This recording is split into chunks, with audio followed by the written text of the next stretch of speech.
pessoal, seja bem-vindo a mais um episódio do podcast Papo Planck. Esse debate sobre verdades científicas, a gente combate fake news e ele que é construído com o apoio da Fundação de Amparo à Pesquisa do Espírito Santo, a FAPES, sobre também apoio do Centro Universitário Vale do Cricaré, a UniVC, sobre a SEDU, a Secretaria de Educação do Estado, com apoio também da Escola Wallace Castelo Dutra e dessa galera bonita que está aqui com a gente hoje.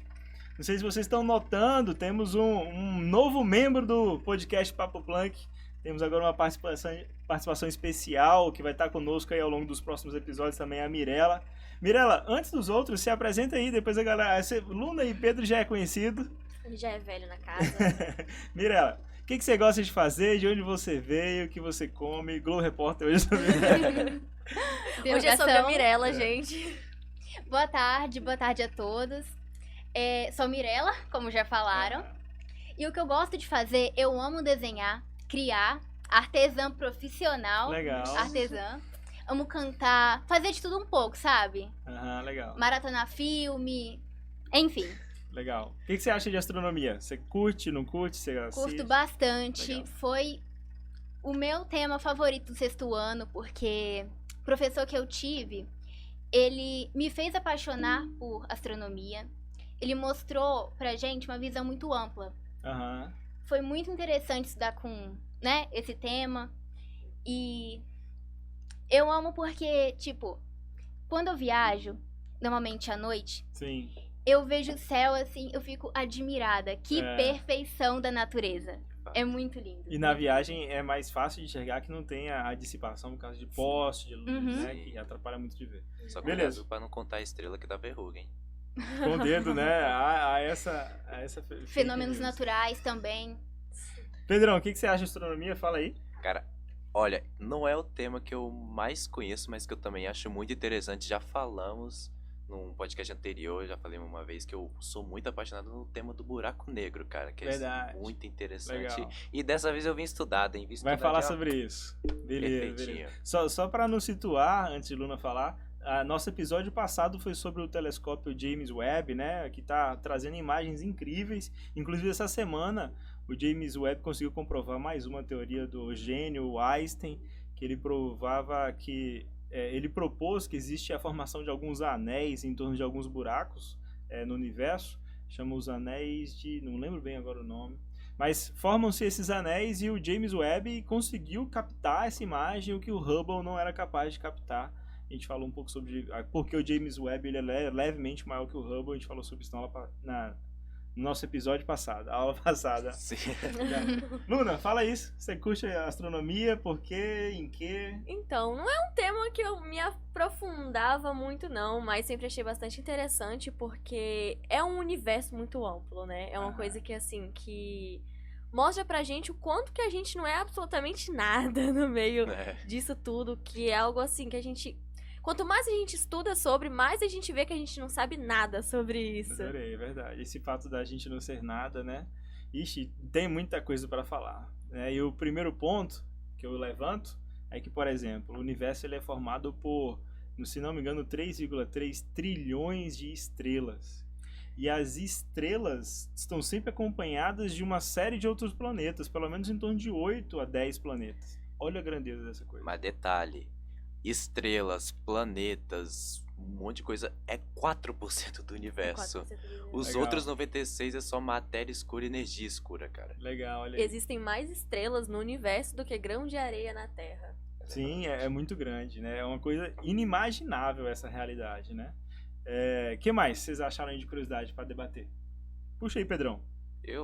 Pô, meu amigo, cara, uma coisa que eu acho bem interessante também é a questão das estrelas. Cara, o que acontece com a estrela? O ciclo de vida dela, né? A estrela começa assim... lá na nebulosa. Não tem como a gente mandar uma imagem da nebulosa aqui, mas... meio que no centro assim, da nebulosa começa a surgir uma pressão atmosférica. E essa pressão vai formando aglomerado. E dentro desse aglomerado, a pressão começa a ter, com a palavra certa, fusões termonucleares. Essas fusões que acabam gerando futuramente energia que forma a estrela. Mas o que é bem curioso mesmo é que, dependendo do tamanho da estrela, o resultado dela pode mudar. Ela pode ser desde uma anã branca, que é o caso do Sol, pode ser uma gigante vermelha, uma estrela de nêutrons, ou, dependendo do tamanho dela, se for o caso de uma estrela massiva, pode se tornar um buraco negro, que é quando essa estrela não consegue resistir à gravidade, ela encerra o processo de fusões termonucleares e ela é vencida pela gravidade. Cara, como eu já falei, essa questão do buraco negro é um negócio que, caramba, ele é tão forte assim, a força de escape dele da gravidade é tão forte que nem a luz consegue escapar. Verdade. Inclusive, a gente pode olhar assim uma imagem de buraco negro, isso que eu falei agora que nem a luz escapa, que às vezes tem uma luz assim em volta do buraco negro, mas que não é porque o buraco negro tá chupando a luz assim, por assim dizer. Isso é por causa da disco de acreção, que os discos de acreção são difusos assim, soltos no espaço, que né, nessa orbitação é uma estrela formada por esses difusos que orbitam um corpo central. E no caso do buraco negro é tão rápido, essa órbita dele, que acaba produzindo energia que forma essa luz que a gente vê nos buracos negros. E, sério, isso é comprovado pela teoria da relatividade geral de Einstein, que, cara, o cara é gênio mesmo, porque há um século atrás ele propôs uma teoria e agora, em 2019 até, a gente Sem conseguiu, absolutamente nada sim, de recursos, sim, né? a gente De conseguiu tecnologias. um primeiro registro fotográfico De um buraco. do buraco negro chamado Power Hill, uma coisa assim, lá na galáxia Messier 87, a só 50 anos-luz assim de distância. Pouquinha coisa, 50 milhões. 50 milhões de anos-luz? Aham. Nossa, é muito longe. E alguns buracos negros, eles estão em movimento, né? Eles não estão totalmente parados, estão em movimento o tempo inteiro, se movendo pela nossa Via Láctea. Sim. Inclusive na Via Láctea mesmo, recentemente tem um outro registro que é do Sagitário A, que se localiza no centro da Via Láctea e nesse caso já é um buraco negro supermassivo. O que é supermassivo? Ele surgiu pouco depois do surgimento mesmo da galáxia, né? Que existem 3 categorias, que é o buraco negro supermassivo, que é o que eu falei aqui agora, o buraco negro estelar, que surge quando na morte da estrela, assim, foi o que eu falei mais cedo, e tem um buraco negro intermediário, que é tão raro que alguns pesquisadores até realmente pensam muito se ele existe ou não. Legal. E detectar um buraco negro, imagino que seja muito difícil, não é minha especialidade, essa área de astronomia, mas fundamentado em métodos analíticos, os métodos de identificação planetária, identificação de estrelas, de objetos estranhos do universo afora, são métodos baseados em fenômenos de luz, porque não dá para se basear no som.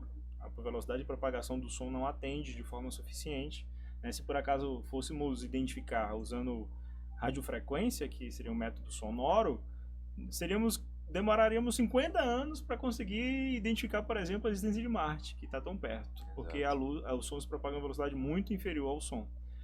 E quando a gente fala de identificar buraco negro, está aí a polêmica, porque se o método é baseado em luz, o princípio geral é que a luz vai, volta e a gente detecta. Sim. No buraco negro a luz vai e não volta. Pois é. Sacou? Detalhe, o que será que tem dentro desse negócio? Porque, cara, ninguém consegue responder. Se alguém conseguir responder essa pergunta, ganha o prêmio Nobel na hora, cara. Na mesma hora. Só existe até então hipóteses, né? Que aí entra as teorias das cordas, né? Sim. São essas hipóteses aí. Mas será que... Eu tô botando fé aqui nesse lançamento mesmo do James Webb recente. A gente vai conseguir novas imagens, assim. Uma coisa extraordinária mesmo. E aí? Então, né, o universo, ele é cheio de coisas invisíveis. Como o Pedro tinha falado, nós só conhecemos, né, as galáxias, as estrelas, os planetas, são só 4% das coisas estudadas. O resto não passa de matéria escura, energia escura, que a gente não consegue identificar. E muitos aparelhos que a gente utiliza hoje, a gente não consegue ver nada disso. Como que a gente sabe a presença disso? Por causa da interação que tem com as coisas que nós conseguimos ver, que nós conseguimos identificar. Sim, é interação. Cara, uma coisa que a gente pode falar também, que passou até no Jornal Nacional nesses dias, fazer propaganda aqui, que é o programa Artemis, cara, que esse programa Artemis tem a intenção de ser um irmão gêmeo, assim, né, do programa Apollo 11, lá em 1969, há 53 anos atrás, que foi a famosa viagem do homem à Lua. E nesse projeto Artemis, tem de novo essa ideia de levar o ser humano à Lua. Esse ano, em 2022, vai ter uma viagem não tripulada, mas já em 2024 tem a intenção de fazer uma viagem tripulada, que vai ser também a primeira mulher e pessoa negra na Lua. Gente, imagina ir para a Lua, meu Deus. Que coisa surreal. Sim. E outra coisa, esse programa, né, pelo que eu dei uma estudadinha aqui, tem o objetivo de estudar mais sobre a superfície da Lua e tal, estudar mais sobre o sistema solar e também futuramente fazer uma base auxiliar lunar, com o auxílio de poder algum dia fazer pesquisas mais aprofundadas em Marte. Eu tava lendo, um traje da NASA completo custa em torno, assim, de somente uns 12 milhões de dólares. Só Baratinho, isso. baratinho. 12 milhões. 12 milhões de dólares. Na Shopee é mais barato. Deixa eu ver. Essa aqui aí fura lá e já era, lá é vácuo. Acompanho mais um pouco de próximo a carreira do Elon Musk, e além da Tesla, da The Boring Company, Sim. ele também tem a SpaceX, que a SpaceX virou a principal lançadora de astronautas e satélites para a órbita. A NASA voltou agora a construir um foguete, mas inclusive o James Webb foi lançado pela SpaceX. O Falcon 9, Falcon 3, que são foguetes grandões, que agora são capazes de carregar caminhões, foguetes. Até então era impossível isso. Antigamente, um foguete para carregar 3 tripulantes, né, 3 astronautas, já era o limite. Hoje em dia já Era dá. um desafio, né? E aí a SpaceX ela vem quebrando essas barreiras. E quando a SpaceX começou a tomar a frente desse mercado, né, de colocar coisas em órbitas, da astronomia e tudo mais, a galera começou a falar que a NASA não servia mais para nada. Só que a NASA estava muito fundamentada em pesquisas de base e agora a NASA vai voltar com tudo. A NASA está com muitos avanços em pesquisas astronômicas interplanetárias. A NASA só tirou o foco não é mais transporte. Deixa que alguém resolve a questão do transporte. Meu foco é pesquisa extraterrestre mesmo, né? Fora do planeta Terra. Porque nós temos muita coisa para pesquisar, né? Porque o que nós chamamos de universo observável é extremamente pequeno, porque há trilhões e trilhões de anos-luz depois disso que a gente ainda nem investigou. Sim. Exatamente, é porque até compensa, assim, compensa um pouco mais, realmente o lançamento do telescópio mesmo, do que a gente ter que ficar toda hora levando gente pra fora. Não dá conta, até porque... Não faz sentido. Sim, não dá pra levar pra tudo que é canto, assim, fácil, porque demora muito a viagem, tem também... A velocidade do foguete a gente já sabe que tem que ser extremamente elevada pra conseguir subir acima da atmosfera. A gente até... Quem tá assistindo aí pode pesquisar depois algum vídeo de um treinamento de um astronauta simulando o lançamento do foguete. Cara, ele tem que até que usar uma cinta assim pra segurar o sangue dele pra não descer, porque senão ele não aguenta. Então não dá conta da pessoa ficar toda hora lançando gente pro espaço. Então realmente compensa mais, como eu falei, do questão do telescópio, mas agora a NASA tá voltando agora a lançar com esse programa Artemis que eu já falei. É bom focar só nisso de pesquisa, né, também. Porque como eu falei no início, nós somos somente grãos de areia. Nem grãos de areia, porque eu acho que a gente é menor que um grãozinho de areia. As células do nosso corpo é como se a gente fosse isso, no meio do universo. Muito, Sim. muito, muito pequeno. Porque, por exemplo, a Terra. A Terra é o 5º maior planeta do sistema solar e é minúsculo. Mesmo assim, é muito pequeno. Júpiter, acho que é Júpiter, ele tem uma tempestade de areia que ela existe há mais ou menos 400 anos. E quando ela foi descoberta pela primeira vez, era 3 vezes maior que a Terra. Só a tempestade de areia de Júpiter. É outra grandeza, olha só. E ao mesmo tempo uma provocação que é interessante que tenhamos, né, e somos provocados em relação à ciência o tempo todo sobre isso, é sobre a possibilidade de haver condições para a vida além do planeta Terra. Isso é uma polêmica.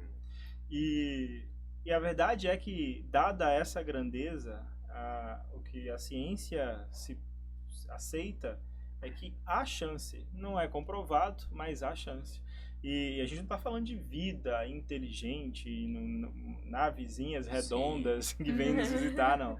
É uma vida, pode ser primária, não se sabe, absolutamente não se sabe, pode ser, inclusive tem uma série de outros planetas com condições de temperatura, de atmosfera, de composição da crosta, composição da litosfera e da atmosfera muito próxima da Terra, o que aumenta muito a chance de haver vida lá, nas condições que a gente conhece. Mas o mais louco de tudo isso é que pode ser que haja um formato de vida além daquele que a gente sequer foi capaz de imaginar. Porque a gente pensa sobre vida nas condições planetárias, terrestres. Sim. E pode ser que haja vida em outras condições, que, por exemplo, não depende de carbono, de hidrogênio, de água. Condições não boas para nós, mas para eles que para é um perfeito. outro organismo inimaginável. Eu ia falar disso, porque foi até... Sim, não posso falar com toda propriedade, mas, se eu não me engano, foi encontrado vida de micróbios extremófilos. O que é isso, né? Pelo nome extremo, né, já dá para entender que são micróbios que conseguem sobreviver a condições extremas de temperatura, de certo. pH, alcalinidade e tal. A gente tem até o urso... não lembro agora o nome, mas aqui na Terra mesmo, que vive em condições extremas, e foi encontrado, não lembro exatamente qual astro que era, mas foi encontrado, sim, esses micróbios extremófilos. Pois já houve uma ocasião de um meteorito, né, um fragmento de um meteoro que caiu na Terra, foi investigado, e identificaram uma vida microbiana, né, primária, fossilizada junto desse meteorito. Porque quando o meteorito ele entra, né, ele penetra a nossa atmosfera, ele se incendeia, porque o atrito é muito grande, a nossa Sim. atmosfera é extremamente densa. Aí ele pega fogo, né, chega a fundir rochas, as temperaturas passam tranquilamente de 3.000, 4.000 graus Celsius, e aí aquela suposta vida que podia estar naquele meteorito foi fossilizada. Mas o fato de existir vida inteligente ainda é só fake news. Sim. Mas o fato de haver a possibilidade de existir vida é, de fato, ciência. Sim, e também falando um pouquinho de Marte, que eu andei pesquisando bastante sobre, vídeos também, Legal. falando aqui, a pergunta não é se há uma possibilidade de de humanos habitarem Marte, e sim a pergunta é quando. E aí vem a proposta, a meta de Elon Musk de 1 milhão de habitantes em Marte até 2050. Imagina? É bem recente. Investimento, muito estudo, testes estão sendo feitos, né? Aham. Décadas também até essa meta ser cumprida, e há necessidades ainda de bastante teste na questão de assentamentos humanos permanentes, resistências, também como é que fala? de Cultivo, isso. hortaliças, né? Aqueles filmes de habitação interplanetária, interestelar e tudo mais, relata um pouco disso. Tem que ser capaz de cultivar lá, né, para garantir a sobrevida. Tem. Alimentação. O irmão, a gente não fala muito, mas o irmão de Elon Musk, não vou lembrar o nome dele aqui agora, mas que tem um objetivo parecido, né? Elon Musk tem o objetivo de popularizar Marte. O irmão dele tem o objetivo... ele é apaixonado em botânica e tem o objetivo de cultivar em Marte. É mesmo? Legal, não sabia. Infelizmente eu não vou lembrar o nome aqui do menino, mas quem quiser aí pode pesquisar depois. Legal. Vocês? Bom, o que mais a gente poderia falar? Alguém Levantem. aí moraria em Marte? Rapaz, eu moraria, vai, eu Se quero me tivesse aventurar. oportunidade. Considerando que a viagem, a estimativa é que a viagem dure 5 anos. Eu ia falar que Chegar seria lá. bom pra passar umas férias, né? Mais 5 anos. Pois é. Só até chegar lá. acho Só até que- chegar lá, a viagenzinha curta de 5 anos, você vai e volta. Mas porque essa pergunta já foi feita pela NASA no Brasil até, e não sei se saiu até no Fantástico e tal, não sei se chegaram a acompanhar essas notícias, e uma série de brasileiros inclusive se candidataram, e tem um programa de simulação da habitação em Marte, que acontece no deserto do Atacama, se não me engano, nos Estados Unidos. É um programa de simulação que o visual, né, a estética do deserto é o que mais se aproxima da estética do planeta marciano inteiro. Sim. E aí eles vivem lá, incubados, tá rodando esse programa. Nossa. O teste, inicialmente, que tá funcionando ainda, tá rodando, é para testar agora os efeitos psicológicos e os efeitos da ausência de sol, né, ou uma diferente exposição ao sol. ponto é que quando a gente for para Marte, a gente não vai ficar exposto ao Sol, ou vai se expor o mínimo possível, a gente vai ficar sempre dentro da nave, né, ou daquele terrário que for construindo ali.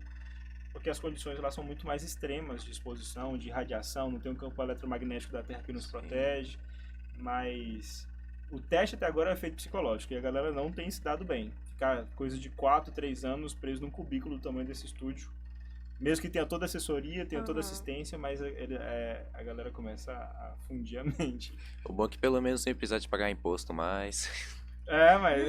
Mas é meio que uma prisão, é uma prisão voluntária. São guerreiros, tá? Essas cobaias aí, nesse desenvolvimento desse processo, são guerreiros. Sim, de fato. E uma coisa até que se pensava que era o contrário, né? Se pensava que não tinha muita água fora da Terra, mas na verdade é bem encontrado assim em forma de gelo, na verdade. Em formatos bem estranhos, mas tipo, em vários meteoritos é possível ser encontrado. Em Marte mesmo tem água em forma de gelo, então acho que é bem possível, assim. Eu tô otimista, pra falar a verdade. Eu tô otimista pra. Não, eu também sou otimista. Eu só não sei se vai ser na nossa escala de tempo, né, de vida nossa. E, por exemplo, o programa de habitação do Musk é para 2050. Então, para daqui mais de 28 anos. Aí você já vai estar mais caduquinho, né? Infelizmente. Pois é. Mas e esses programas, eles adiam, né? Por exemplo, algo mais próximo de um grande programa que moveu o mundo inteiro, se bem que esse do Musk nem chega a mover o mundo inteiro, mas foi o LHC, né? O acelerador de partículas, que é construído no subterrâneo de 3 países. Ele funciona hoje por baixo da Suíça, por baixo da Alemanha, por baixo da França. A sede é em Genebra, na Suíça. O LHC é o acelerador de partículas principal. Tem outros aceleradores menores aí. Aqui em Campinas, São Paulo, tem também um acelerador, chama-se Sirius. Mas por que eu estou citando isso? O LHC, ele custou 12 bilhões de euros. Foi a maior obra já feita pela humanidade. Foi o mundo inteiro construindo junto. O Brasil também deu uma grana para construir. Pouca, mas deu. Comparado com a Alemanha, com a Suíça também, né? O Brasil, que é Brasil com a Alemanha e Suíça. Mas, enfim, construíram essa máquina gigantesca, que tem uma validade científica gigantesca também. Depois a gente poderia até gravar um episódio sobre ele. Importantíssimo para a ciência, o LHC. Esse lance de acelerador partícula, a gente visualiza muito Flash, mas não tem nada a ver com Flash, aqueles seriados, tá? Vai muito além. E o LHC ele tinha uma previsão para identificar o bóson de Higgs em 2012, uma coisa assim, que era o principal objeto de identificação lá. Esse bóson de Higgs é um tipo de energia que dava a dica da existência do Big Bang. E aí demoraram 7 anos, foram 7 anos de atraso, com a máquina funcionando, com tudo funcionando perfeitamente. Eles não estavam detectando, mas também não desistiram. Até que depois de 7 anos de máquina em funcionamento, eles conseguiram detectar a existência do bóson de Higgs. Então, esses programas que são muito fronteira da ciência, que é uma coisa muito, muito nova, atrasam. É por isso que o prazo do Musk aí de mais 28 anos para frente pode ser que vire daqui a pouco 70 anos. O próprio Musk vai deixar talvez o filho dele cuidando desse projeto. São projetos muito grandes, vai além da nossa escala temporal, esse é o ponto. Mesmo que eu seja, Pedro, mais velho que você. Só um pouquinho. Só uns 72, eu tô brincando. Falando em anos, é muito interessante como o tempo pra gente é diferente do que pra outros lugares, pra outros planetas e tal. Como, por exemplo, Vênus. Um dia em Vênus dura mais do que um ano lá. Um dia em Vênus dura 243 dias. Um dia em Vênus é um ano aqui, tipo assim. É tipo isso. Um dia em Vênus é um ano aqui. São 243 dias terrestres. Agora, um ano lá, até ele completar toda a volta ao redor do Sol, é 225 dias, mais ou menos. Imagina o dia mais longo da sua vida. Nossa, imagina. Cara, isso também entra um pouquinho na teoria da relatividade de Einstein. Cara, eu não consigo. Toda vez que vai falar de tempo no espaço, eu lembro de Interestelar, cara. Interestelar é um filme muito bom. Muito bom. E, cara, não dá. E uma coisa sobre falar em anos, a gente lembra até de anos-luz, das estrelas, que a gente não vê as estrelas da forma que elas, tipo, no momento que a gente tá agora.